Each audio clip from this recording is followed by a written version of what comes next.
খাদান বাংলা চলচ্চিত্রটি মুক্তির পর থেকে দর্শক ও সমালোচকদের মধ্যে ব্যাপক আলোচনা সৃষ্টি করেছে। সুজিত দত্ত পরিচালিত এই ছবিতে প্রধান চরিত্রে অভিনয় করেছেন দেব, যিশু সেনগুপ্ত, ইধিকা পাল, বোরখা বিস্ত, স্নেহা বসু, অনির্বাণ চক্রবর্তী এবং জোন ভট্টাচার্য। দেব তার চরিত্রে শক্তিশালী অভিনয় প্রদর্শন করেছেন, বিশেষ করে অ্যাকশন দৃশ্যে তার পারদর্শিতা উল্লেখযোগ্য। যিশু সেনগুপ্ত তার অভিনয় দক্ষতা প্রদর্শন করেছেন, যদিও তার সংলাপ বলার ধরনে আরও মনোযোগ দেওয়া যেত। ইধিকা পাল ও বোরখা বিস্ত তাদের চরিত্রে যথাযথ অভিনয় করেছেন, যা গল্পের প্রবাহে সহায়ক হয়েছে। পরিচালক সুজিত দত্ত ছবিতে সমাজের বিভিন্ন স্তরের সংঘর্ষ ও ক্ষমতার লড়াইকে তুলে ধরেছেন। গল্পের কিছু অংশ পূর্বানুমেয় এবং চিত্রনাট্য গাঁথুনিতে আরও উন্নতির সুযোগ ছিল।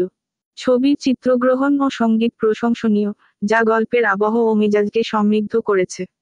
বিশেষ করে অ্যাকশন দৃশ্যগুলির চিত্রায়ন ও ব্যাকগ্রাউন্ড মিউজিক দর্শকদের মধ্যে উত্তেজনা সৃষ্টি করতে সক্ষম হয়েছে। এটি একটি পূর্ণাঙ্গ বাণিজ্যিক চলচ্চিত্র, যা বাংলা চলচ্চিত্রের দর্শকদের জন্য একটি নতুন অভিজ্ঞতা প্রদান করে। যদিও কিছু ক্ষেত্রে চিত্রনাট্য গভীরতা ও চরিত্রের বিকাশে আরও মনোযোগ দেওয়া যেত, তবুও এটি একটি উপভোগ্য চলচ্চিত্র হিসেবে বিবেচিত হতে পারে।